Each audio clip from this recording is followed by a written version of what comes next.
കർഷക കോൺഗ്രസ് കഞ്ഞിക്കുഴി മണ്ഡലം കമ്മിറ്റിയുടെ നേതൃത്വത്തിൽ കഞ്ഞിക്കുഴി കൃഷിഭവനിലേക്ക് മാർച്ചും ധർണയും നടത്തി. മാർച്ചും ധർണയും KPCC member A P Usman ഉദ്ഘാടനം ചെയ്തു.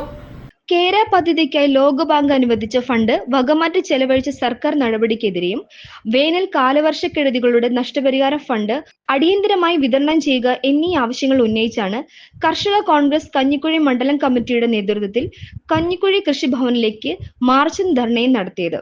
ചേലച്ചോട് ബസ് സ്റ്റാൻഡ് പരിസരത്ത് നിന്ന് ആരംഭിച്ച മാർച്ച് കൃഷിഭവന് മുന്നിൽ പോലീസ് തടഞ്ഞു. തുടർന്ന് നടന്ന ധർണാ സമരത്തിൽ കർഷക കോൺഗ്രസ് മണ്ഡലം പ്രസിഡന്റ് തോമസ് മുണ്ടൻ മലയിൽ അധ്യക്ഷത വഹിച്ച യോഗം KPCC member A P Usman ഉദ്ഘാടനം ചെയ്തു. കടുത്ത അനീതിക്കും അവഗണനയ്ക്കുമെതിരെയാണ് ഈ സമരം.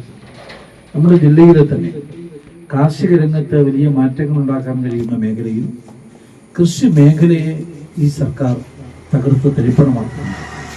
ഇതിന്റെ ഏറ്റവും വലിയ ഉദാഹരണമാണ് നബാർഡ് മുഖേന കേരളത്തിലെ കാർഷിക മേഖലയ്ക്ക് ഉണർവാകുവാൻ കേര കൃഷിയെ പ്രോത്സാഹിപ്പിക്കുന്നതിന് വേണ്ടി 140 കോടി രൂപയാണ് അനുവദിച്ചത്. ആ 140 കോടിയുടെ കണക്ക് ഇപ്പോൾ എവിടെയെന്ന് ചോദിച്ചാൽ പറ്റുക വരുക മിച്ചങ്ക ഇല്ലക എന്ന് മാത്രം.